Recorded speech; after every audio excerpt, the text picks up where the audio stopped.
tape. Rewind the tape. Hello. Hi. And welcome to this week's episode of Wait, Rewind the Tape. I'm Ruth. And I'm Natalie, and I won't say that I regret letting Ruth do the intro, but she won't be doing it again. Listen, we all have our strengths. Let's just stick to them. Yeah. True. How you doing? How the hell are you, Ruth? I'm okay now, but just so the listeners know, I'm sorry to overshare, but I just feel like it's too funny not to, because what I thought was trapped wind was a possible kidney infection. But don't worry, I'm okay now. But the next morning, like around 6 a.m., I was woken up with quite possibly the most severe bodily pain I've ever had. So that was fun.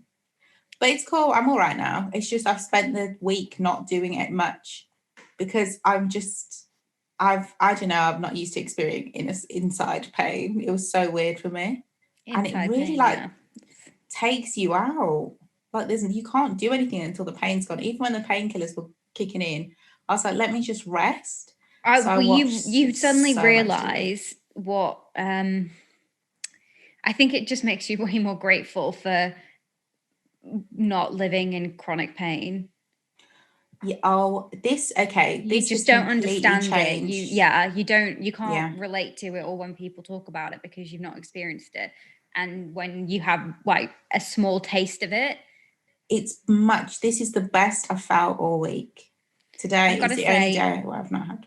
Guys, if you're ever experiencing any kind of like abdominal pain that doesn't feel like, if you're a person that has periods, it doesn't feel like your regular monthly menstrual pain that you're used to, any kind of abdominal pains, just go and get it checked out.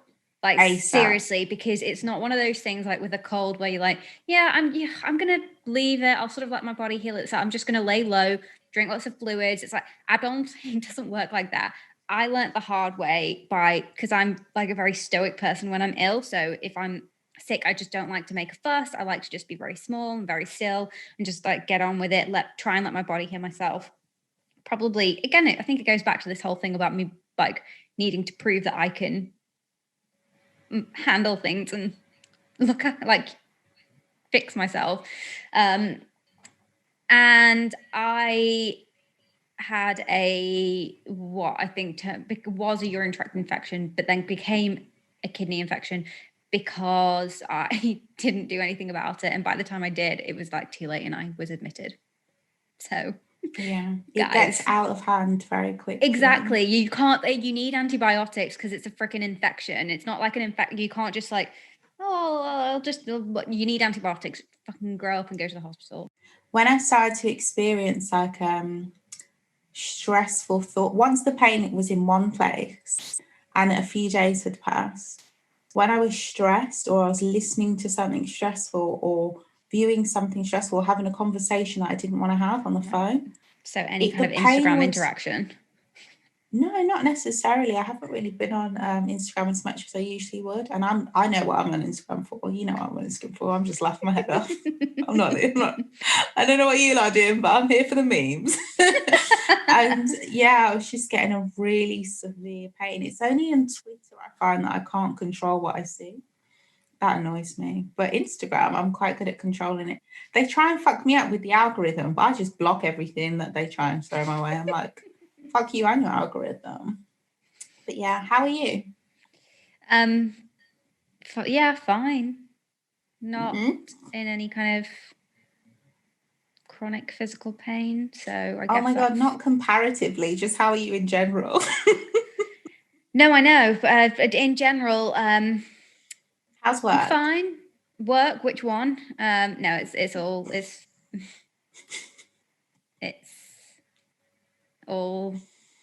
work and no play. There's just a lot going on. So I'm not going to say that thing where I'm like, well, if I feel like I'm low energy this week, then whatever. Because last week it was like, fuck it, from Coffee Beans McGee over here. I didn't even have coffee.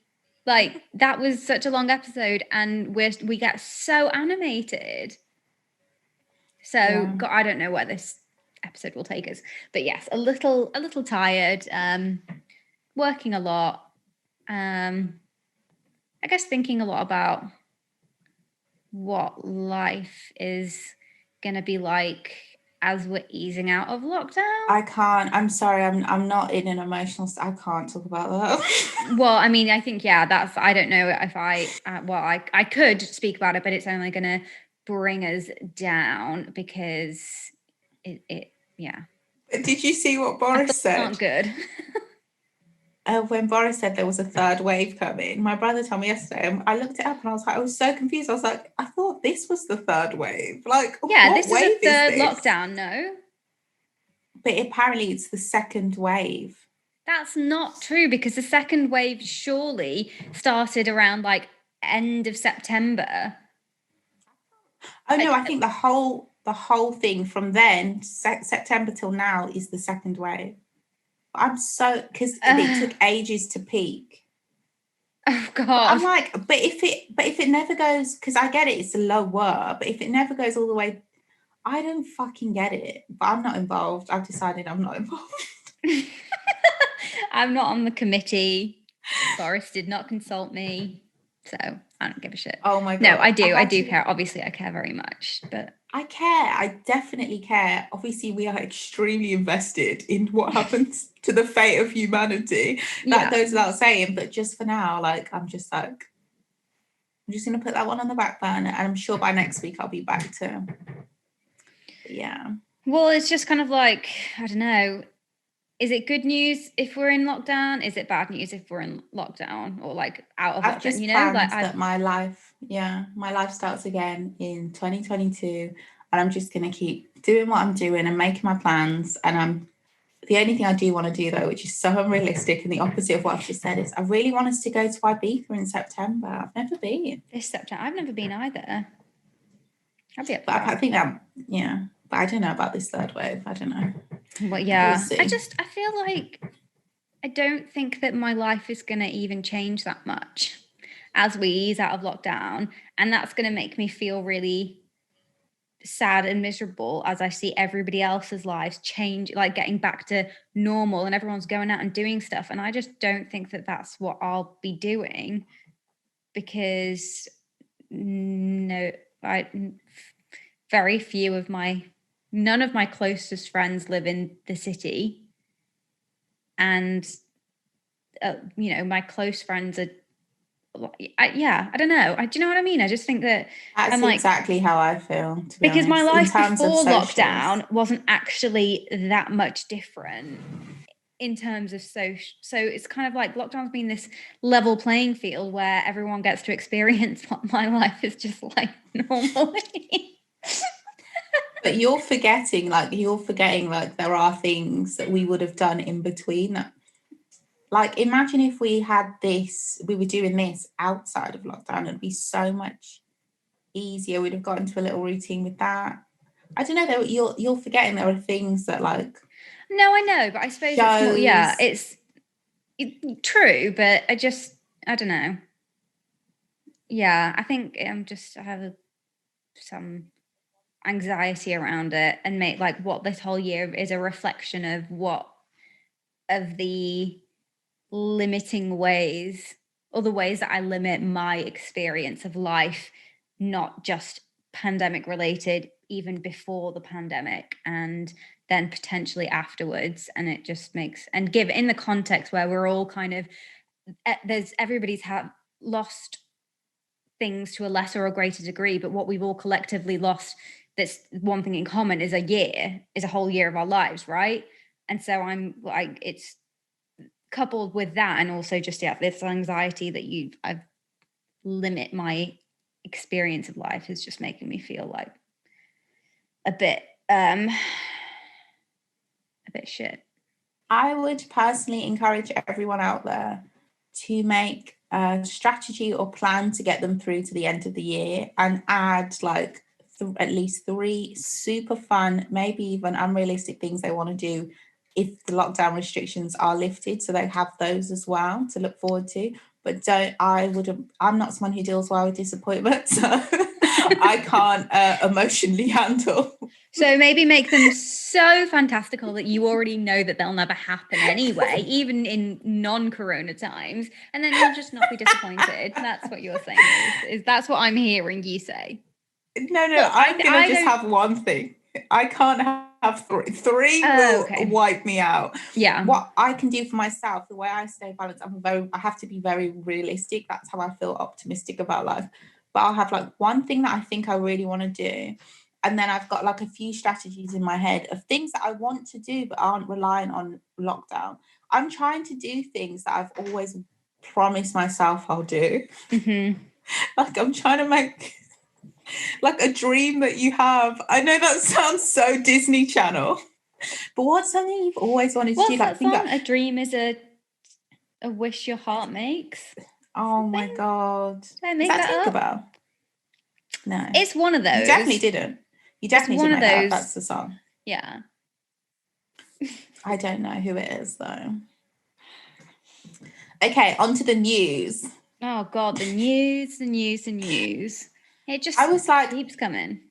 Yeah, I thought I was going to have nothing for you because I was ill and I wasn't giving a fuck about anyone.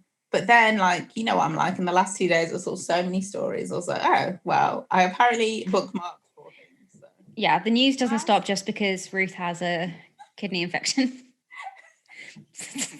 I do need to apologise for a few things. I'll let me just get out of the way. First of all, I wanted to say, I was listening to the podcast and I said, the most scared I've ever been in my life is when I lived on a private estate. And I was like, what? Guys, obviously that is not the most scared I've been in my entire life. The point I was trying to make so poorly was that for me, even when I was in this place where I was supposed to feel the safest I ever did, I was fucking petrified and it was scary. Like I'm trying to show you how there aren't any safe spaces. Like it's a myth. This safety thing is bullshit. I'm not like this super rich kid who's had this fantastical life. Like it's not true at all. I don't know if you saw Croydon was in the news for having, it's not funny, for having the worst council flats. People are living in council flats. I'm not joking, ceiling and all of a wall covered in black mold. And that's the bad kind. Yeah, that's the kind that can kill people. Yeah. Phew. So yeah, I'm hardly a princess. I just meant that even in my attempt of some sort of safety, I was scared. And I also feel like I should say this because my friend listened to the podcast and he was like, I'm upset that you would only save 2 people. You wouldn't save me in a zombie apocalypse. Oh my God. Just let me show off. I'm just giving it the big one. Just let me show off on my podcast, okay? Me and Natalie are here to talk shit. Yeah, and listen, in reality, none of you would probably be safe in a zombie apocalypse. And would you? It's all about proximity. It's all about proximity. It's who you're with at the time. Yeah. And it also depends, what are these zombies doing? Because sometimes the zombies are really slow and then sometimes they like sprint. If they can sprint and it's like a corona situation where they cough on you, honey. You become a corona zombie. Oh my God. Okay, we're going to talk about the Atlanta area shootings. Shootings. So on March the 16th, 8 people were killed at 3 locations and they were all Asian-owned businesses. So this was in the Atlanta area, so around Atlanta, but in Georgia for sure, in America. Okay, so as the story goes, now this is a quote, this is on me. On Tuesday, 21-year-old Robert Aaron Long, which is a really weird name to me. Do you say Aaron or Aaron? It depends who it is. Okay, sorry. On Tuesday, 21-year-old, which is super, super young, Robert Aaron Long shot and killed 8 people, 6 of whom were Asian women, at 3 Atlanta-based bars. He later told authorities his victims were a temptation for him and he wanted to eliminate. To me, that is like a real... that I don't know how much clearer of a terrorist motive that you can get than that, but okay. So that's some fundamentalist attitudes. Yeah, for sure. And I think that anybody who has common sense would recognize that as a serious red flag. Yeah. Even the word eliminate, you do not eliminate human beings. That's beyond. While it's not known if the victims participated in sex work, so this is another note from the article, they were targeted because of the assumption that they did. Again, then it goes on to say, this is a quote from Esther Kay, a coordinator of the Red Canary Song, a grassroots Chinese massage parlor worker coalition. I assume that's a woman, but they say even if they were providing non-sexual massages, this ends up being a sex work issue. The women are de facto being seen as sex workers and being scapegoated as such. So it's just like, it's a triple thing. It's like sexism, racism, and on top of it, it's anti-sex worker. And it's just like the demonization of Asian women as like some sort of like the demonization of Asian women symbol. Based on the fetishization of Asian women that's come from the West. Yeah. It's projecting your own sexuality onto, you're sexualizing people and blaming them for it. It's for me. And because of that, the price that innocent people that you know nothing about get is death. That is beyond a shadow of a doubt a hate crime. I would say that's actually a triple hate crime. But then I'm sure most people have seen, because this story, the more you read about it, the worse it gets. So this is a separate article. So Cherokee police spokesman, Captain Jay Barker. Oh, that's Baker. There's no R in it. Sorry, guys. I cannot read because I have no glasses or contacts in. Replied that Mr. Oh my God, I'm actually going to have to strain. I'm so sorry. Replied that Mr. Long had denied a racial motivation. And for me, I think it's weird after something's happened and people are obviously going to be upset because hate crimes are terrifying for the communities they affect. And hate crimes remind everyone that at any point, someone can decide these things that you see online. Yes, that is you could be so minding scary. Your own business and someone just like it's a fucking video game. Boop, boop, boop. At work, it's just terrifying. Oh, but then so I feel like even to announce that without any tact is showing like already a red flag that this man has no sense. The gunman said he was struggling with a sex addiction and had attempted to take out that temptation. That's what the captain said. So I'll just add some context by saying sex addiction isn't a diagnosis. It's not a real thing. Only because I read this on, so there's a sex therapist, Dr. Chris Donahue, who we've referenced before, who talks a lot about this. You've got to be careful when it comes to sex and sexuality, who you listen to, because not all mental health professionals are qualified in that area. It's a specialist area if you think about it, because you have to have studied it. Like you wouldn't go to a criminal lawyer for family law advice, would you? Use your common sense. But generally speaking, it's not a recognized diagnosis. And I remember the first time I was told that was when I was quite young by my dad, who was like, there is no such thing as sex addiction. And he was like, where are you getting this from? It's rooted in shame and the shame that society wants to project on people. But the fact that I grew up in a house that is like a no sex before marriage house, and my dad was like stamping that out as soon as he heard it, should tell you how crazy it is that has caught on and become like a regular thing that people are saying. And one of my dad's pet peeves is when people describe things as addictions. He's like, not everything is addiction. You can't just say it's an addiction. That's because not how it works. People like to put, and this is not taking away or trivializing actual addiction and people that have serious addiction problems, but people use it so that they don't have to take accountability for their behavior and for their actions, because and essentially to then in some cases like this piece of shit to just not be a decent human being. Somebody can just blame an addiction for their behaviors. But I'll also say that will only, you have to be a certain demographic to work. People getting described as sex addicts, are usually either men or white men. Like, no one else is being able to excuse their behavior as being true a sex addict. It's like, oh well, I guess it's because it's like, well, boys will be boys. Yeah, that's what it feeds into that. White boys will be boys. And there's people who are treating this who aren't qualified to be treating any addiction, full stop. And they've taken the like 5-step program from AA and they've applied it to this. And this is a money-making business. But also I read that, so I would encourage everyone, if you're interested, to read the article that Dr. Chris Donahue wrote on why sex addiction is not a real thing. And then they're actually adding compulsive sexual behavior as a diagnosis. I actually think it's this month. I thought this was a really good, something I didn't know. So somebody called Vivian Truong, who is a historian and postdoctoral fellow in Asian Studies at Vassar College, cited the 1875 Page Act, one of the earliest pieces of federal law restricting immigration to the US.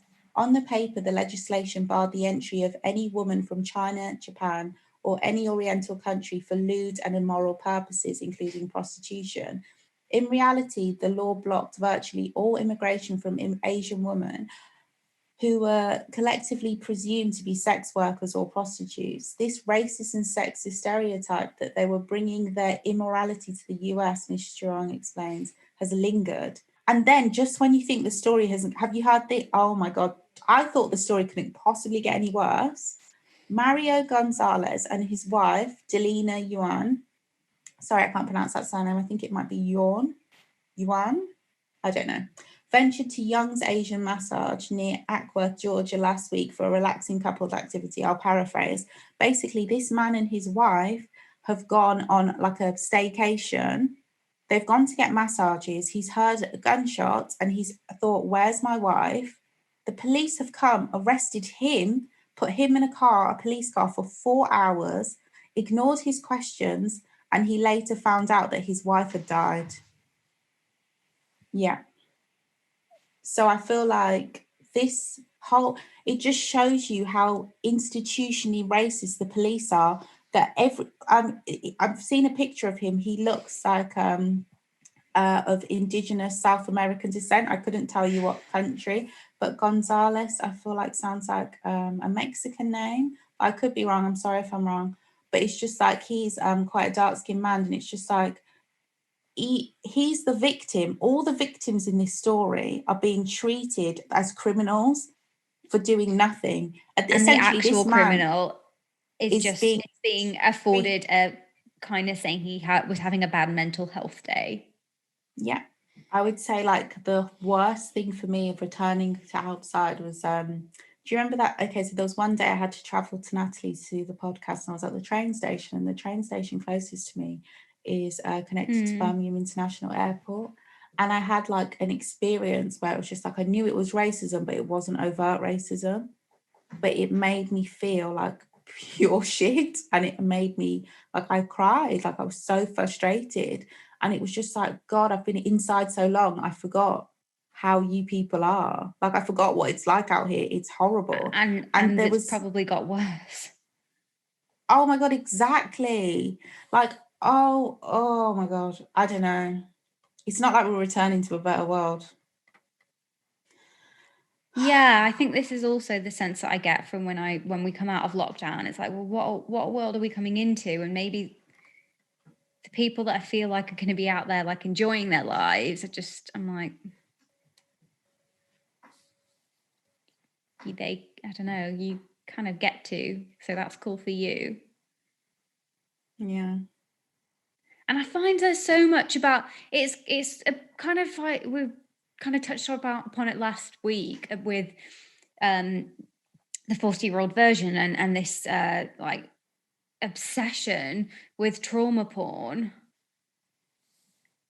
And this just feels like a what, and maybe it's unfair of me to say, and maybe I should be sharing more of these stories, but sometimes I think it's just like there are some pretty horrible things out there that people, you know, when you reshare something, especially if you're doing it in a flash moment, because something's happened. Like, I think that there's sometimes a lack of an awareness about how that then will impact the people that are in your network, in your circle.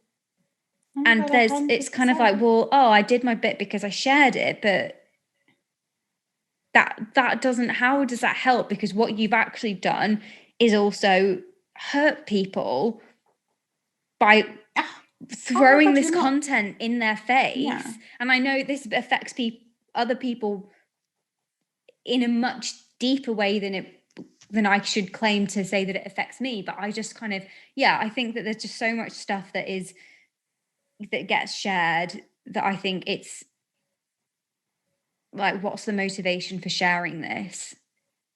Okay, guys, we're going to play the game. So I'm just going to get the card ready.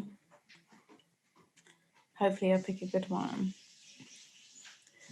Natalie, would you like to play the loser game or pillow talk? Pardon? I feel like Natalie said pillow talk. So sorry. I don't know. Should we do one of each? Do we have time? Oh my God, we're way over. Like, woohoo! Yay! Yay! Oh my God. Okay, I'll pick one of each. This one says error on the back. Do they all say that? Classic, of course. Of course, the first thing we pick up of the loser game says error. You're the game. You're the loser. It's so confusing. Okay, the question is, in what ways are you... Oh, by the way, we have like 2 minutes each to answer these questions because we're so over. In what ways are you, in a fundamental way, blocked? Is this pillow talk or the loser game? The loser game? It could be either. You're so right. Yeah.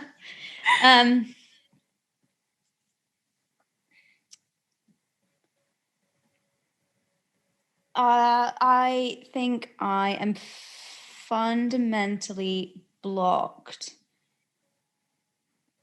because how do I put this into words? My refusal to like put myself in situations to be I guess emotionally available, I think, to people in a romantic way, not like in a friendship way. Oh my God, I'm emotionally available all the time for people, and like will be for people that I don't even really know. But yeah, romantically. Yeah, that's a fundamental block for me. I'm blocked. I can think of a way I'm literally blocked. Cock blocked. I'm blocked. Like on my phone number's blocked on a guy I like's phone. Because what did I even do again? That is, to be honest, that's a fundamental block. But I can't think of the ways I'm like fundamentally blocked inside. Maybe this is the problem. I'm fundamentally blocked in seeing any like wrongdoing on my own. I'm like, maybe what? You're not blocked. Maybe you're all like free flowing. I can like feel the energy blocker internally for me. At the moment, I don't know if it's because I assume it's like the pandemic, because we all have a lot more time to just be with ourselves. And again, like what I was saying earlier in the podcast about my reflection on how the impact really to my life is not actually that great, because I don't feel like I did that much. I spend a lot of time on my own at home anyway. So I feel like I can't really remember the point I was trying to make. Basically, just I feel like I can feel the energetic block inside me. And that's what it was. But like, you're gonna, I feel like you won't be very happy with me for saying this. And you'll tell me that it's not true. I won't judge. I won't say that. I'll shut up. No, it's not a judgmental thing. It's just a sad thing. Actually, I don't know if I want to say. I won't say anything, I promise. I'm just having a moment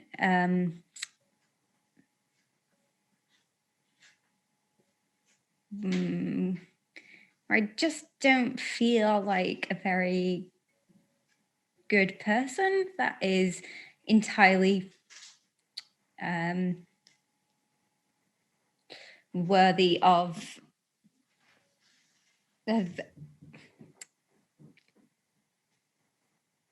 being loved. So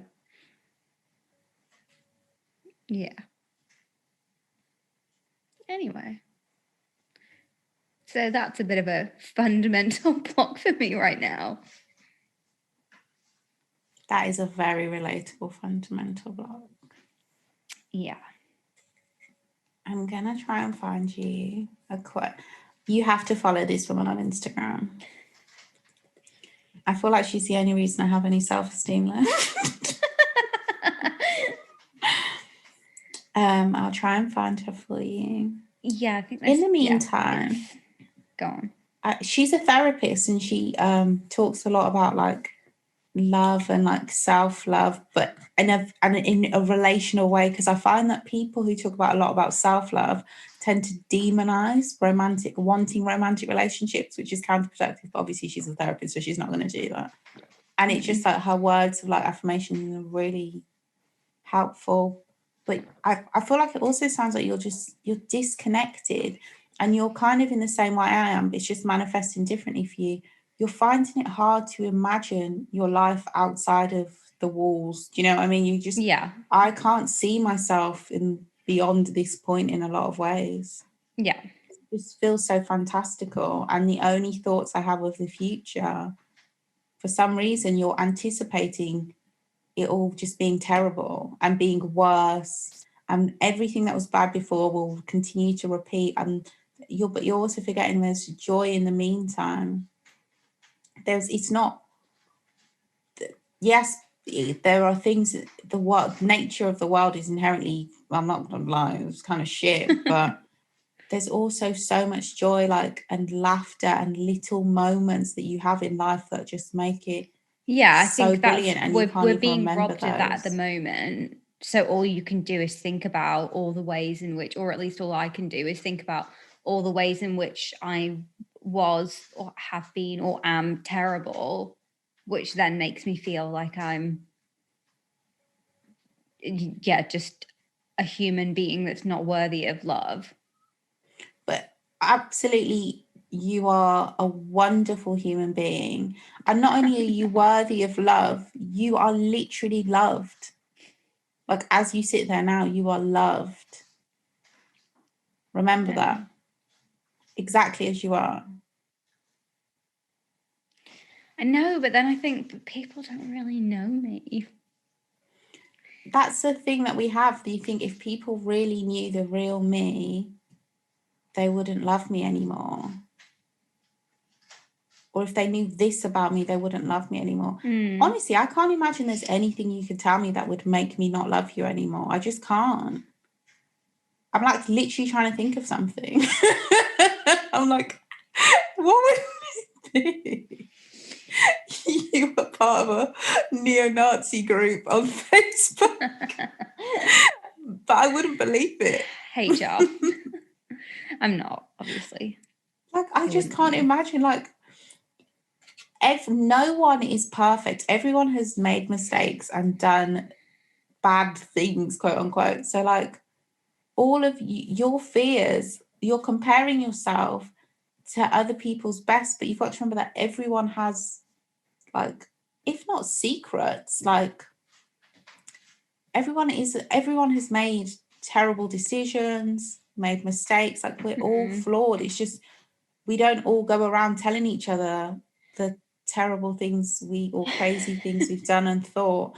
And even like having negative, bad thoughts, bad emotions, bad experiences doesn't make you a bad person. Yeah. You're just very disconnected at the moment. I feel like it's making you like, you've got catastrophic thinking. That is true. That's so hard to break. I'm not going to lie to you. It's like, obviously, it's just really like internal. Because I'm not going to say I don't have people to talk to. Obviously, I do, but it's not. You're exactly right, and it's that missing the connection, feeling very disconnected from the world, from people, and from love. Yeah, exactly. Yeah, and not when you're not feeling those things, and you're not feeling that. Not that I don't feel love from the people. Obviously, I do. I know that I'm loved, but it's not. Yeah, we're not able to feel it in the same ways as if you're seeing people like regularly, even just your friends, let alone romantic or like sexual encounters. We're just not. You're not able to get that sense of connection to love. So it's like you forget. You just forget that it's there and that it is something that you have access to. But then also, having said that, like, I love all my friends dearly, of course I do, but it's not about friends, is it though? It's not about other people. Yeah. Sometimes when I feel like I could never sorry, somebody is running down the stairs. Someone wants sometimes when I think I could never be like, I just feel like it's not realistic that I'll ever like meet someone or something like that. I hope this helps, but it might not. It's not that I always feel like, yeah, of course my friends love me, but like that you kind of start to feel like your romantic partners are seeing something in you that your friends don't get to see, and that's why they don't stay. But that might not be true. Some of those men are shit. Let's be real. Anyway, so yeah, that's did that make me feel like a loser, like the game suggested it would?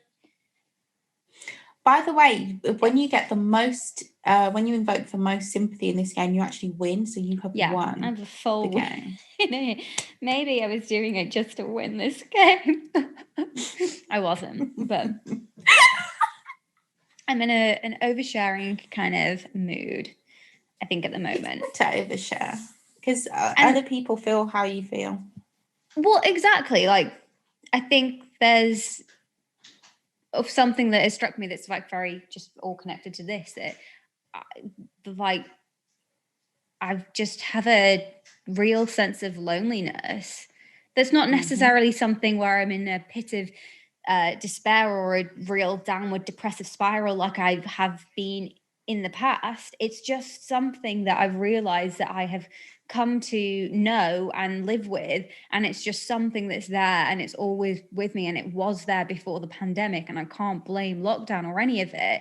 This like, there's no point in hiding it, and I'm not saying it to, I guess, get sympathy or have people be like, but we can, like, we can spend time with you or whatever. It's like, this isn't something that is going to be fixed necessarily by like just spending time with people. Like, it's deeper. I need to, I obviously need to do the work to try and fix it or unblock myself or whatever. But it's just I think so much of I guess a lot of depression and anxiety does stem from loneliness and like what it does. So yeah, but I genuinely don't think that I am alone in thinking that. And once upon a time, I think I would have thought I'm the only person that feels like this, and it's not, everybody else is having the best time and it's whatever. And I now know that the more I've spoken about my feelings and issues in the past, and the more people have opened up to me about theirs, you're just like, okay, we're all the same. We all feel exactly the same things. Maybe they're triggered by different situations, or we feel them to different intensities. But I know that I'm not alone out there thinking I just feel very lonely at the moment, and probably have been feeling lonely for a very long time. Loads of people do. Not to take away from that sentiment, but again, it's not like we should normalize talking about stuff like this in a way that isn't like, oh, I'm just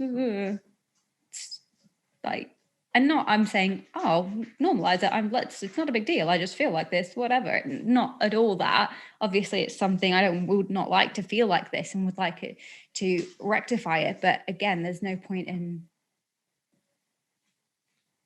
sugarcoat. Like, it is what it is, and I suppose I don't know what I'm trying to say with this point. But no, I'm letting you talk because I think it's important. And honestly, like I'm sure you already know this. I felt when I was in Hackney, in my room in Hackney, I felt loneliness like I never thought I could ever experience. Like, and to be honest, like when I think about my life and going back to quote unquote my life, the reason I know I can never go back to what I had before is because the thought of returning to that feeling, I'm just like, I will do anything. And I'm not saying that to make anybody who's listening feel like loneliness isn't natural, or that like how you feel right now is like, I just kind of want you to acknowledge that it's just it is a horrible feeling. And I don't understand why you're not allowed to say it's corrosive. It is, and it eats away at your, well, for me, it ate away at my self-esteem. And I still feel like bouts of loneliness now, but it's just like, it also made me realize like, this is maybe, oh my God, now I'm oversharing. I worry, like, I'm just like, I'm not sure if I'm like a mentally strong enough person to like live by myself or be by myself. I just don't think I'm cut out for it. I'm a big baby, but I'm not, I'm a human. I'm literally a human. We're designed to like, loneliness isn't this, even if you were in a house full of people and you were literally like in a family unit, whatever, you will always, loneliness is a part of the human condition. You can be you know how it goes, you can be in a room full of people and feel so lonely. And loneliness is so sad. And I don't mean to romanticize it, but I also feel like it's quite a beautiful thing that like we have a whole nother world inside us, that it doesn't matter who's around, like that we carry that. And I know that when it's going wrong, that is a terrible thing. But I feel like you can also what's the word? Transmute cultivate it into something positive. I've never learned how to do that. But it can also like I don't know, it's helped me with my imagination, my creativity, and when I know it helps me to kind of figure out what is important to me as a person and what I personally need. But yeah, there's I don't actually know how to like quote unquote cure loneliness. I also know that it's also part of the way that society is structured, and that a lot of people, I remember when I was in Hackney and the woman who lost she was running for mayor and she lost it to this random white dude who's been a terror since he got appointed.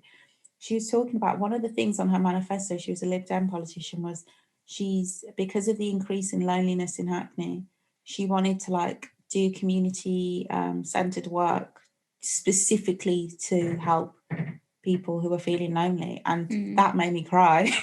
I was like, it is, I wish it was treated with more urgency. Yeah. Because you deserve to feel loved and worthy of love, and you deserve to feel good.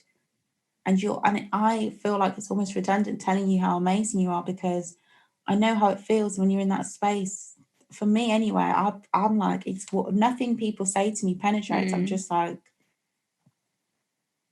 it's just a shit feeling, and I feel like it's kind of forced onto you. But I hope everybody who's listening who feels lonely knows that, like, you do have love. We're just kind of been put in a really weird position. I don't mean put in by the pandemic. I just mean structurally, we're just in this weird position where we're like communicating more than ever, but like we don't get to talk at all. We can't we're still not a society that is super well equipped to deal with serious mental health issues. So how the hell are we expecting people to cope with, or expecting to get support for some of these like sub-threshold mental health disorders and like that? I mean, they're just below the threshold of what would be considered not a mental health crisis.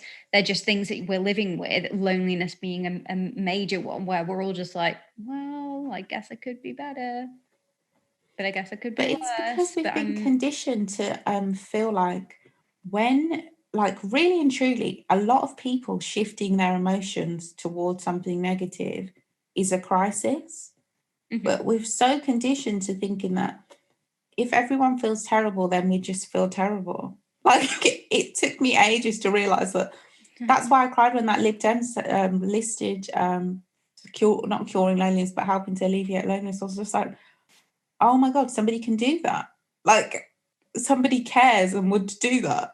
And somebody recognises how limiting and damaging loneliness can be, and what loneliness can then lead on to, what other kind of mental health crises that could have for a person that ends up with them damaging themselves and or other people around them.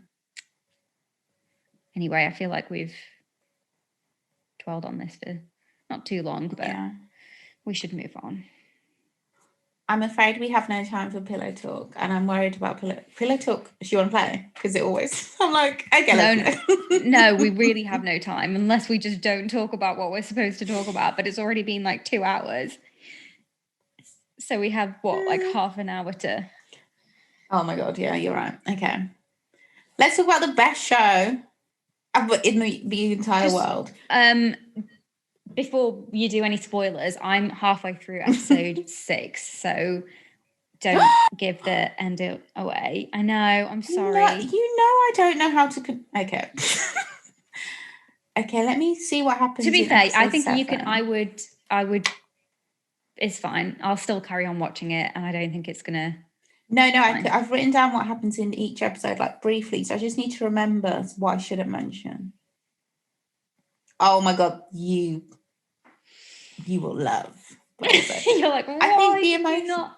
So maybe we can. No, I'm not thinking that. I'm like, oh my God, it's juicy. Next week we can start with part 2. Let's tell the listeners what we've been watching. P-Valley. Woo! Pussy Valley. Rule number 24.5. No crying in the pink. I actually wrote that down. What a loser. So P-Valley is about a strip club in, where are we saying, like, is it in this Chucalissa? Chucalissa, but where's Chucalissa? Okay, Chucalissa is in Georgia, I believe. Georgia? Is it? Georgia. Is it? No, yeah, Florida. Because they talk about, I think they talk about going to Atlanta. So I feel like it must be Georgia. It's a small, like, excuse the phrase, backwater Southern American town. Yeah. And P-Valley, I'm sure I wrote, fuck, my notes are on my other laptop. I actually did some semi-research on what P-Valley is. All I remember is P-Valley is short for Pussy Valley, and Chucalissa is a fictional place, but I think P-Valley might be a real place. I'm sorry, I'm not going to say anything wrong. I'm just going to stick to what I actually have here. And it was created by award-winning playwright Katori Hall. A playwright? Another playwright episode. The playwrights can write, man. Sorry to be so obvious. It's they actually are really good. Absolutely brilliant and very progressive. It's pushing some envelopes. It's around like some tables. Everything we've been talking about. Yeah, everything we've been talking about. It touches upon everything.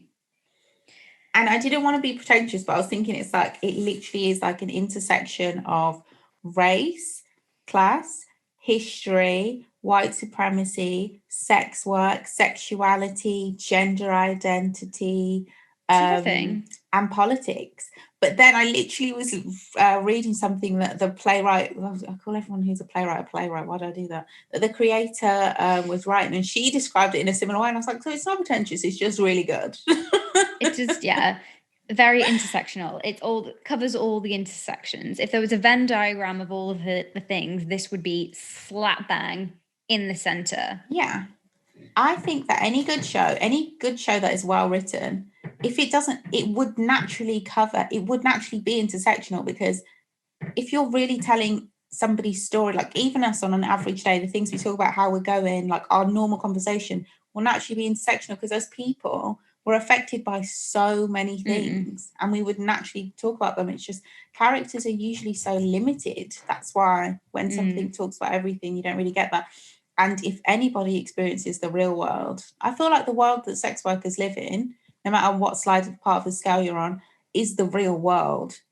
Because like you can put on a show for other people, but the way so they work in a strip club and straight away, like it's clear that the men do not respect the concept of consent because not at all. Yeah. Of the quote unquote type of woman they're dealing with, because it's a stripper. It's just like, if I want to touch her, I'll touch her. She's like, don't touch me there. She stops him, don't touch me there. And he does it again. Yeah, it's just like, but that is so true. Like that is really what guys are like out here.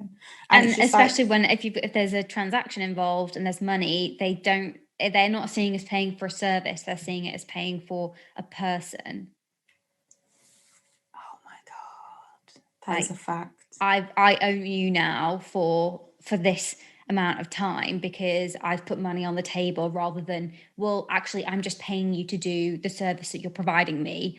Like in no other situation would you claim ownership of a person because you were paying them to do something for you. If I get somebody to fix my electrics, I was going to say plumbing, but I don't own that person just because I'm paying for an hour of their time. It just doesn't work. Yeah, they don't have to like finger you before they leave just because you paid them to fix your light bulb.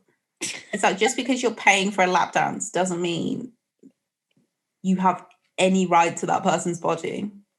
But people don't get it. It also deals with colorism as well. Yeah. Yeah, so that's another little intersection that we forgot to mention.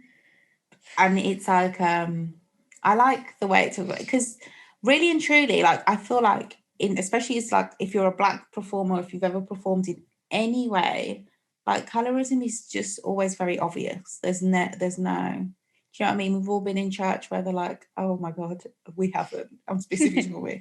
When they're like, the new, like, super light skin girl joins and she can barely sing and she gets lead, and you're just like, really? Come on, guys. Come on. Is everyone there? No, I'm joking. I'm sorry. Do you remember a specific occasion when that happened?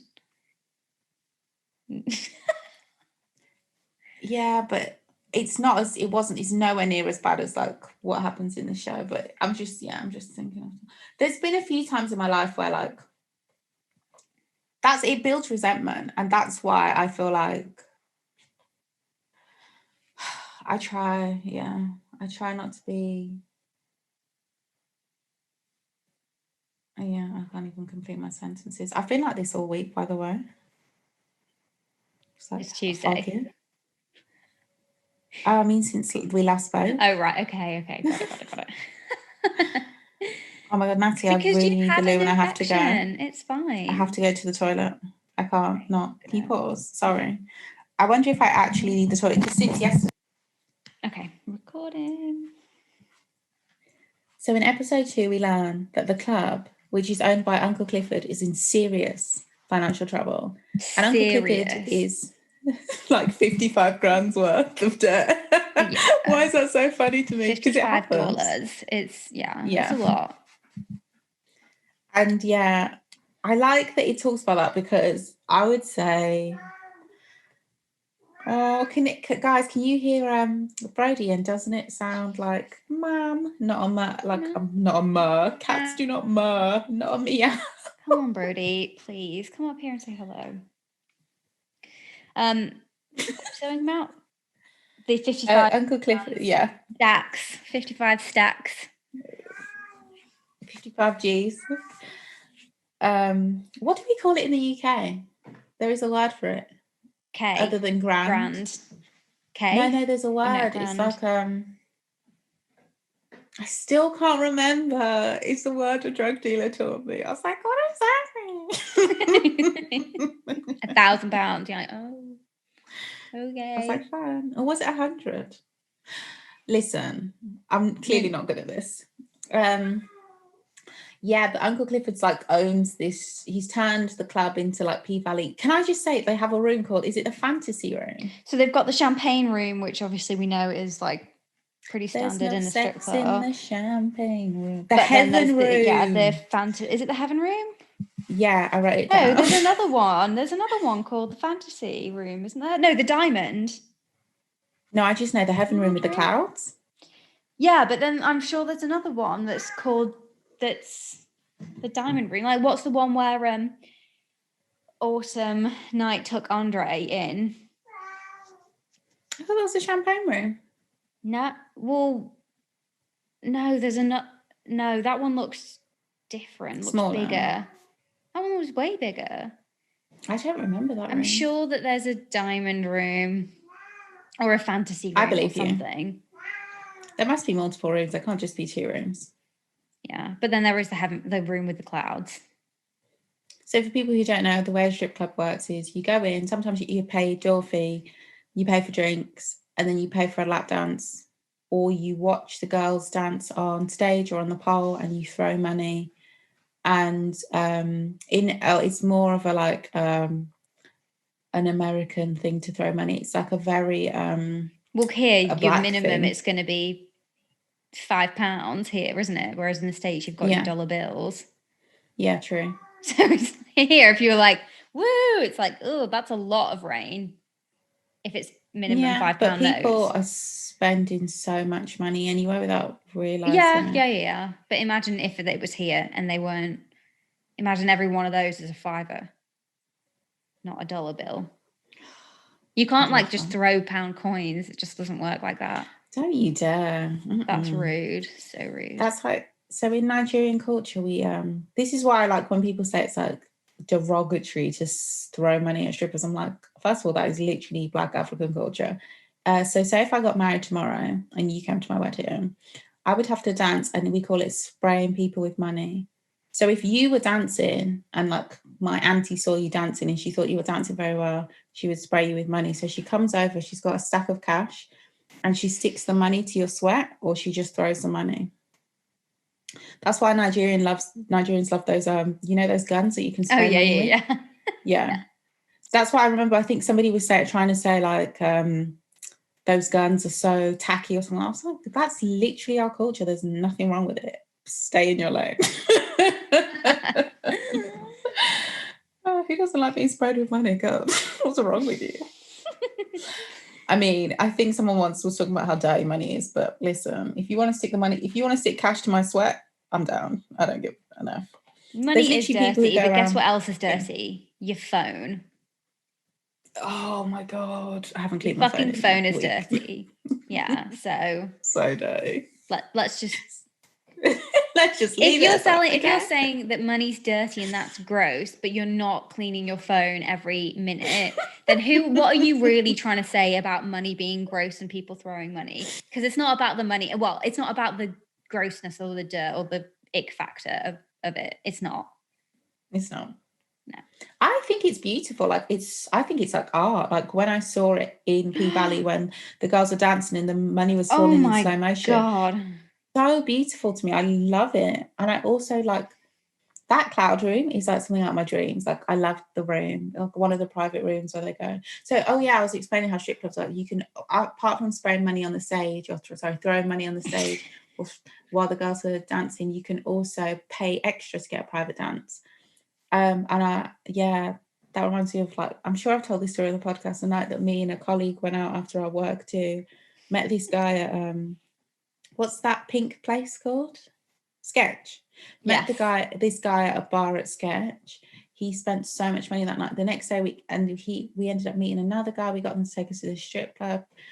Us and the strippers were in on it. We finessed 2 dances. The dances were terrible, but the girls got paid. You could tell they didn't give a crap. They weren't even doing anything. They were just like doing these little body rolls. They didn't give a crap. We were just chatting to them. And like, yeah, we counted more than they spent £600. Wow. This was like a Wednesday night. I remember this vividly. I was not the friend or colleague that was with us in this particular occasion. But I do remember. I'm trying to protect you. I'm like, yeah, because that night it was so much fun, because it was just like, I knew I was finessing this guy, but in the end, like, this is such a small thing. I'm sure I've told this story. Like, I wasn't going to go back with this guy, and I'm pretty sure he had a girlfriend. So we got out the taxi. I was like, went to give him a hug goodbye. So you coming up? And I was like, no, obviously not. I've got work in like 3 hours. It was like 6 a.m. Yeah. And he got really annoyed, and I went to hug him again, and he pushed me. And I've never forget it, because I was just like, that's so weird. But then I was like, no, it's not, because he's like this rich, young white guy who's just come into London for work, and he thinks that, like, because he spent £600, I'm going to leave it. Joke's on you. Idiot. But yeah, and the show talks about domestic violence a lot, and they had a really good line where they were talking about one of the strippers is being abused by the father of her children, who I think is also her boyfriend. Mm-hmm. And like another one of the dancers asks, why, I don't get it, why doesn't she just leave him? And one of the main characters who has also experienced abuse but nobody else knows, she says something like, she says, because that's when he's most likely to kill you. And I was just like, that really puts it into perspective. You're staying to protect yourself. Yeah, it's not any of this bullshit of like, well, you just don't know, and it's harder than you think, and you do, and you know, it's hard when you love somebody. Is actually laying out how it is. Yeah. Not that the other things aren't true, but it's like that. No, they're all true. And then on top of it, there's this really scary factual thing that this person is violent and known to go off. Yeah. Oh my God. I'm sure I've told you, like, when I was dating somebody I shouldn't have dated for, like, literally was only a month, and he asked me for money and I said no, and his whole vibe and mood and literal stance changed. I know I say this all the time, I've never been so scared. My heart was like, I was like, oh my God, that's when I realized that guy is probably abusive. And to get him, like, I've had it in my room, I think 2 times where I've wanted somebody out of my room, and suddenly the space between them and my door feels like 1,000 meters. Do you know what I mean? Oh my God. Yeah. But like, I got evidence later, semi-evidence, that he probably was abusive, but that was so scary. But anyway, sorry, because when you realize you're dealing with a whole different breed of a psychopath, people don't realize it's so, like, people are so nice and so charming, and they have this whole other dark, scary side to them. I remember when I threw a coat at this guy and he was scared of me, and I kind of understood where it was coming from. I mean, I've never hit somebody. I had no intention of hitting him, but like, I kind of saw it from his perspective as well, of being like, okay, this is kind of scary. I'm only laughing because, like, I don't mean to make light of his, like, mood or whatever, but like, I like, it was a coat and I just went like this. It's not like it was a heavy you coat. Like, it was whipping it. No, it's not like I balled it up and threw it. It's like, I just was like, as in to like cover him, like, ugh. No. He was like, I was like, you need to leave. I stood up, I picked up his coat. He stood up and I like threw it at him. so he could catch it. No, I didn't throw my coat at him. But sorry, I misunderstood that, and I was like, why are you throwing your coat? Instead of that's why I was like, which coat? The pink one? Instead of like, oh my God, that coat could injure somebody. Instead of like whipping, instead of passing him his coat or letting him get his coat, I like picked up his coat and I went like this. Yeah, okay. It was like a, so he had to like catch a it like this. Or like a chest throw. Yes. Yeah, and he had to like catch You've it. got to like push this. your weight behind it, as opposed to like you're not swinging it around like a mace with his keys and his phone in his pocket, like a fucking hammer throw. But it was still aggressive, so I did kind of see why he was scared. I mean, fair. Back to the film. Obviously, just touching about not the film, sorry, the series. I'm just laughing because I'm like, why did I just tell that story? What is this episode? Another thing as well that people, I just don't think give strippers or dancers any credit for being athletes. Like, have you ever done pole? No, but I would. I mean, in my head, I'm like, I really want to. I'd love to start taking it up. Like, I've got the space in my own loft to install a pole, and then I could practice all the time. Amazing in there. It would look so good, but it would just gather dust because I probably wouldn't. It wouldn't. You do Pilates. You've got core. I used to do pole, and like, it is the hardest thing it's the hardest sport I've ever done. And the thing is, it's not just a sport; it's actually an art and a dance. So it's just like, you don't only have to get the athleticism down, which is impossible because I'm not one for, it's not really upper body, it's like core, but I hate core, but it is fun.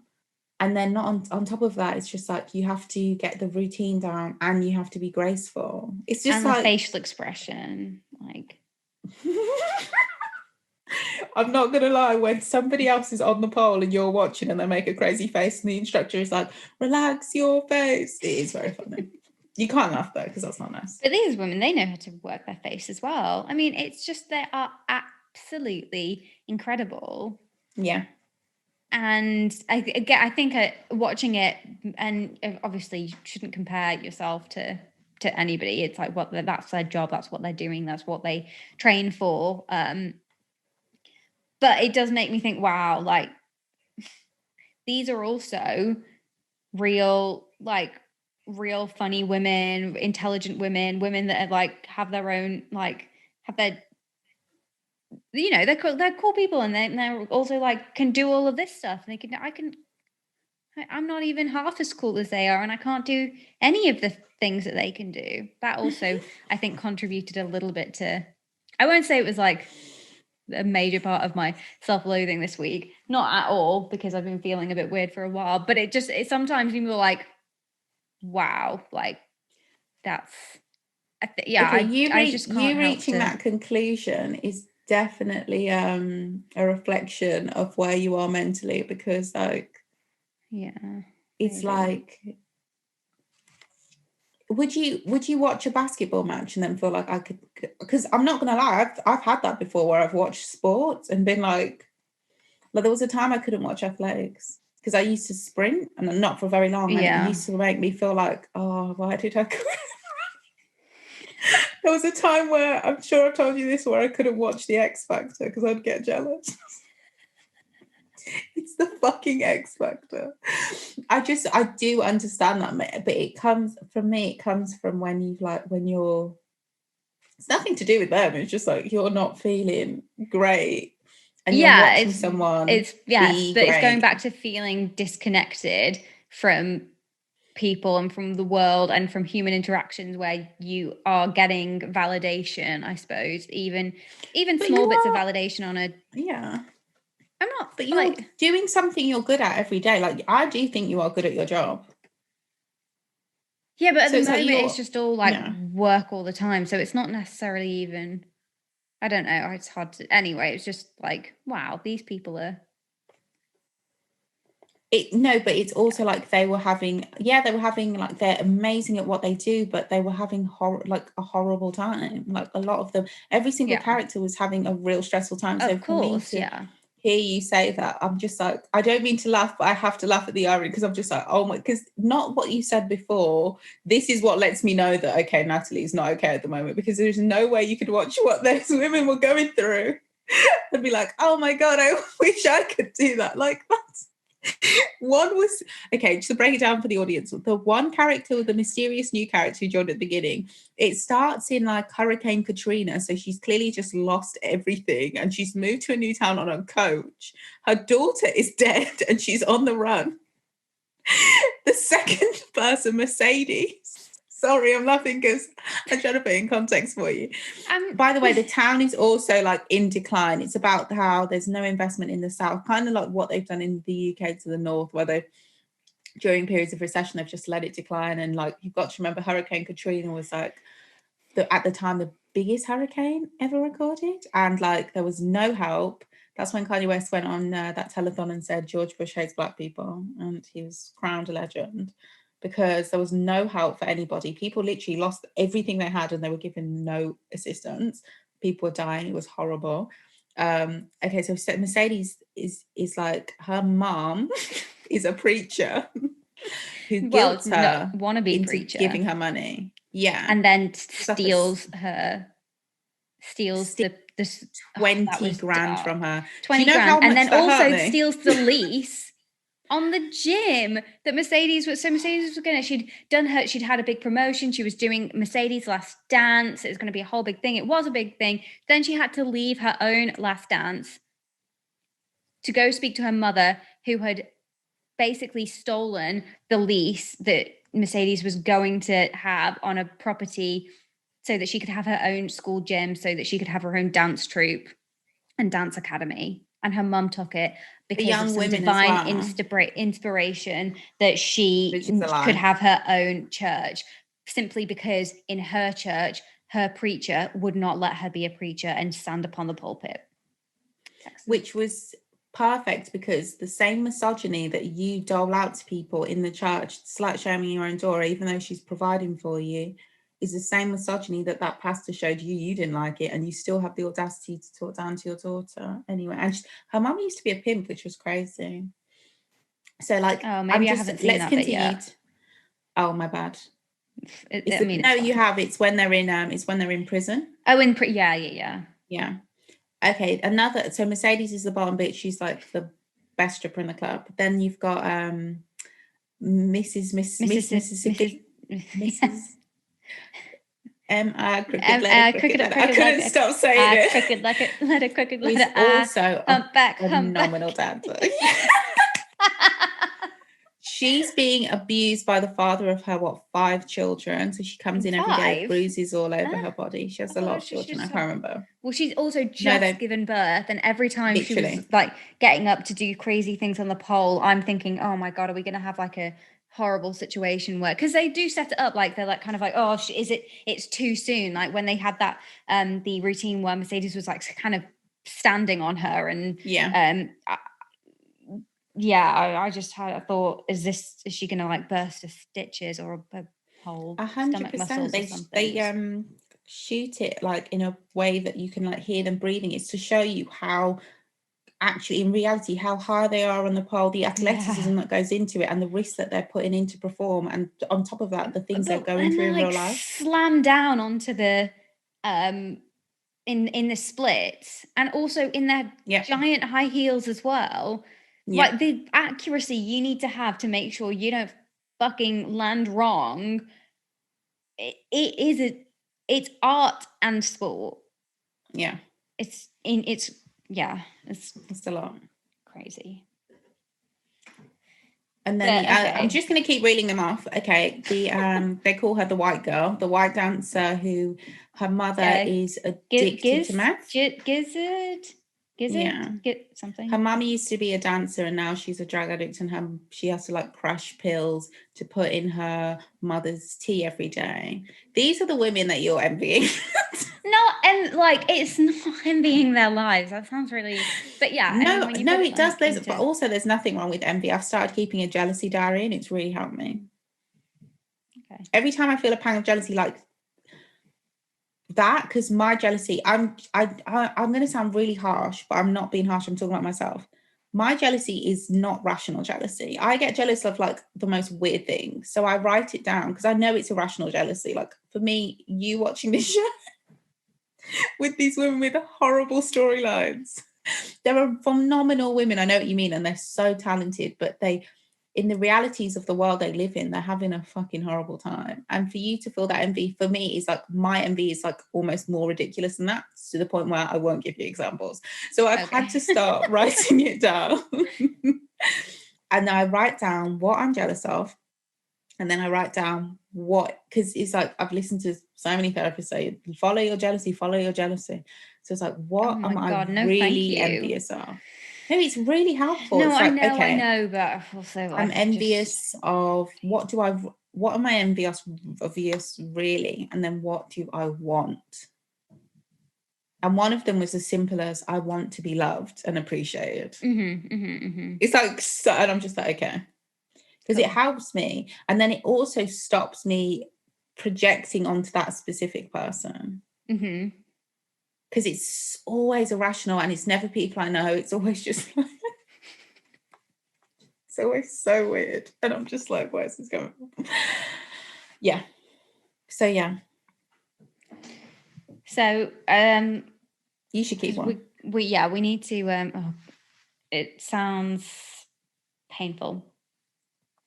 It's not. It was so, like, in the end, fun. It turned a feeling that was making me depressed into something that made me feel inspired and motivated. Oh, okay. And do you know how hard it is for me to be inspired?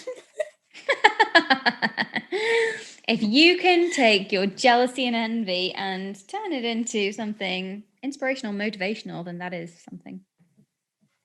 It's because you're not, what you're really longing is like maybe to be seen on stage, some acclaim, some appreciation, to be proud of yourself, a skill, a new skill. There's so many things that it could be. Yeah, it's true. You're right. I think you just feel underappreciated and not very seen at the moment. Yeah, I don't disagree with that. So I haven't finished watching P-Valley. I've got a couple episodes left to go. So we'll probably have to spill this over into next week when I'm sure Ruth is dying for me to finish it. I'm like, don't say any spoilers. On that note, maybe we should wrap up, because also, as you can hear, Brady's had enough. Brady's had enough. I can't reach the affirmation cards from here. I feel like we have had quite a lot of, or you have been giving me affirmations as we've been going through. Oh my God, I know. I've talked so much again. I really need to, I wanted this to be the podcast where I didn't speak so much. I spoke a lot too. I mean, it is a podcast. It seems silly to chastise each other. Well, it's either you speaking or me speaking, and neither one of us is one to just want. I just feel like it's good. It's going to be 50-50. This week, I took on the oversharing. I won't say burden, but maybe it is. It is a burden. It's pain in the fucking ass. So. Look, listen. Which means that it'll be my turn to cringe in listening. Because if you don't cringe when you're recording, you cringe when you listen. Yeah. It's never great. I may not listen back. No, I know what you mean. I've had those weeks. I'm like, I'm never listening to this. Next case. Anyway. Did you reach them? Or are we just not going to do affirmations? Oh, I thought you didn't want to do it. No, I was just saying that I think it's good, but you have also been giving me some words of encouragement and affirmations throughout, which I've appreciated. Interesting. For me this week. Not for you. Not at all for you. Not relevant for you at all. I don't think it's helpful for you. Maybe I'll do another one. This one's for me, and maybe the next one will be for you. Okay. Yes, the next one is for you. Come on. So just to reiterate, this is the Say Your Mind affirmation cards. You can't get them. They're quite old. Yeah. So my one is, my boundaries are necessary, because my boundaries were crossed this week. And let me tell you, I lost my shit. Wait, what? I don't want to talk about it on the podcast because it's a bit too personal. Yeah, but message me. Yeah, I've lost my shit. Okay. It was such a small thing, but when I realized why I was triggered, I was like, okay, I understand, because the reaction to what it was too much. Okay, protecting your peace is important. Be proud of the boundaries you put in place because they prove that you love yourself. And yours is, I am doing bits and I am doing bobs. I am proud of me. Whether it's figuring out how to travel faster than the speed of light or simply getting out of bed in the morning, all of your accomplishments matter. Be proud of each thing and celebrate yourself always. You hear that? Always. I hear it. You are also cute as shit. That's another thing to be proud of. Okay? And that's not the card speaking. Just a fact. That's the voice of God. I'm not, listeners, I don't think I'm the voice of God. Relax. I'm just, But if you were to be approached by a major motion picture to voice, to be the voice of God, would you turn it down? I would kill that role. You would crush it. Yeah. Because I would make God so ridiculous. God laughing at people. Oh my God. You call, like, a prayer is a call to God. And I'm just like, first of all, you need to grow up. I don't know if you noticed, but I made you a human. Like, there are limits, honey. But it's also one of the better ones. I mean, the worst in terms of the fact that humans are the worst, but also look at what you get to do. Look at what you've done with it. What have you think you're having a bad day? I feel like God would never have that attitude. Unless, what would a prayer, like, assuming there is a God, I believe God is genderless. I don't get how God could have a gender. Personally, it just doesn't make sense to me. How could it? Anyway, whatever. But assuming there is a God, right? And Hitler prays to God. Mm-hmm. What's God saying? Yeah, what did you say? Well, all of these people that are doing things in divine, in the name of the divine and the Christian God or any God. God is like, I don't know that person or what they're doing. Didn't endorse this message.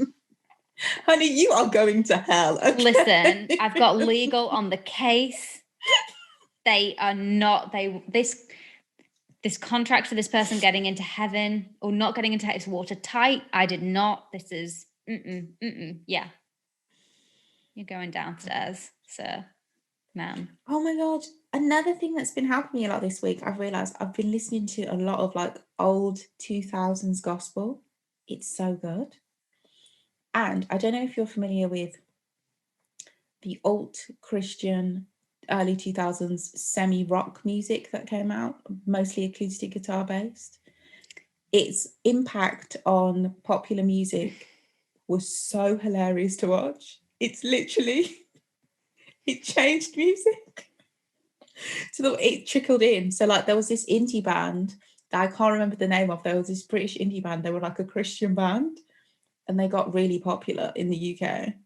And I was like, I think my sister used to listen to, but this was because I think they were really not because good. She liked the music, but because she was, I don't know. But I feel like I remember a poster on a wall for a band called Kato. Does that ring a bell? No.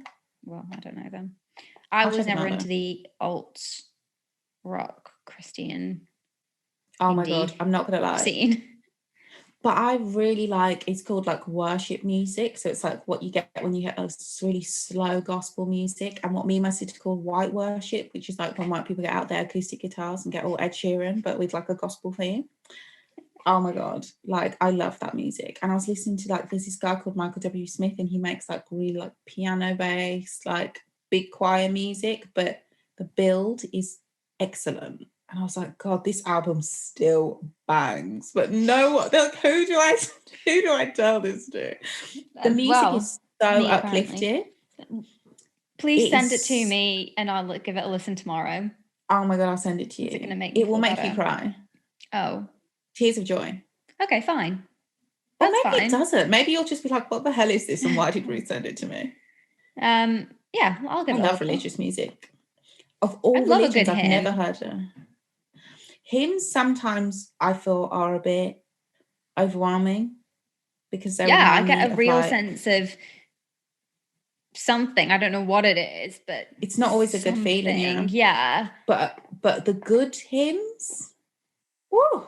Yeah. Honey. Mm-hmm. Amazing Grace Me, all day and all night. That song's still like, if I walked into a church right now and that song came on, I would cry. I love that song. These songs move me in a way that no one will ever understand, because there's been times in my life where I'm just like, I'm completely alone. Then I listen to that songs. I'm like, I'm never alone. I am never alone. Wow, this podcast is turning into me converting people to religion.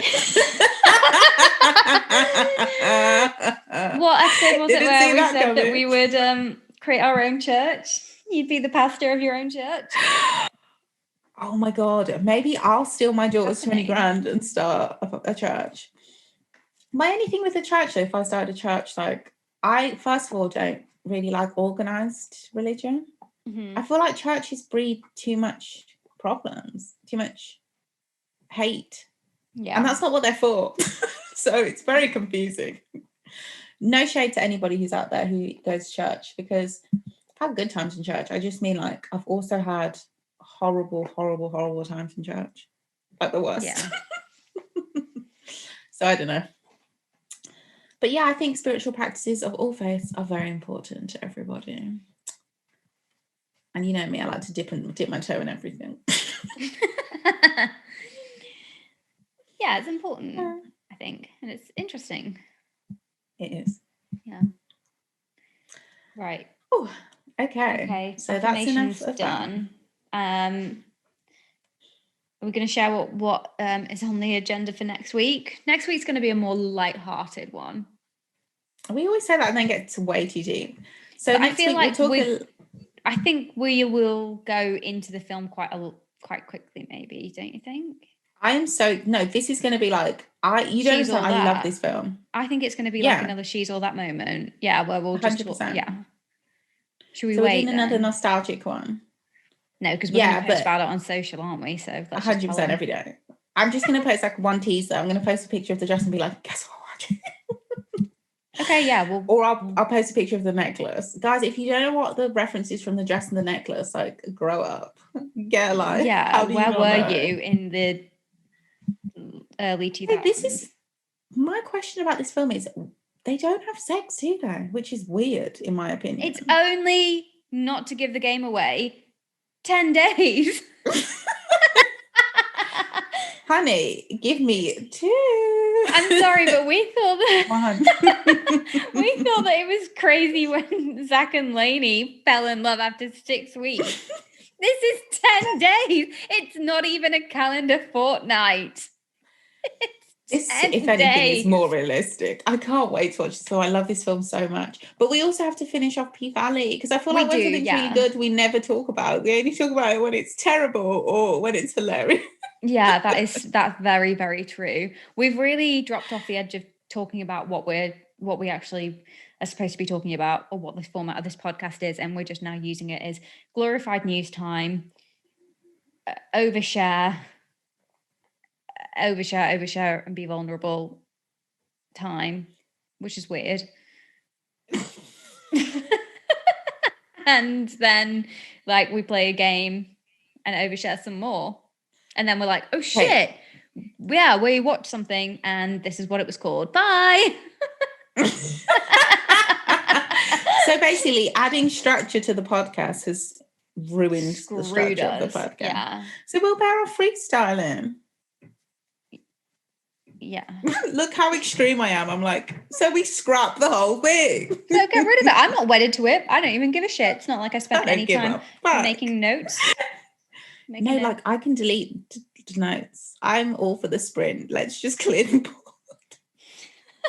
Fuck it. Okay, well, anyway, if you must have already guessed it, next week we're going to be watching How to Lose a Guy in 10 Days. Woo! What are you going to wear? Because I don't have a yellow dress. Oh my God, I have a green dress. I've already worn it on the podcast. Yeah, but not this season, so I think it's okay. Once a season, I wear that dress. Sounds like something I wonder. Maybe I'll try and watch the movie early, not like the day before, so that I can maybe order something, which is ridiculous. I order That's the reason, so you can order something. Well, otherwise it's like, shit, I don't have anything appropriate to wear that's relevant. Yeah, I won't. I'll just be in a different black t-shirt. Yeah. Guys, I am changing my t-shirt. I have a lot of black t-shirts, that's all. No one thought you didn't. No one thought you'd just sitting here for a week in the same shirt. Oh my God. I don't know about you, but if I tried that, I would smell. Yeah, I think anybody would smell. Anyway, on that smelly note. On that note. Until next week. Goodbye. Bye. Oh, wait, rewind the tape.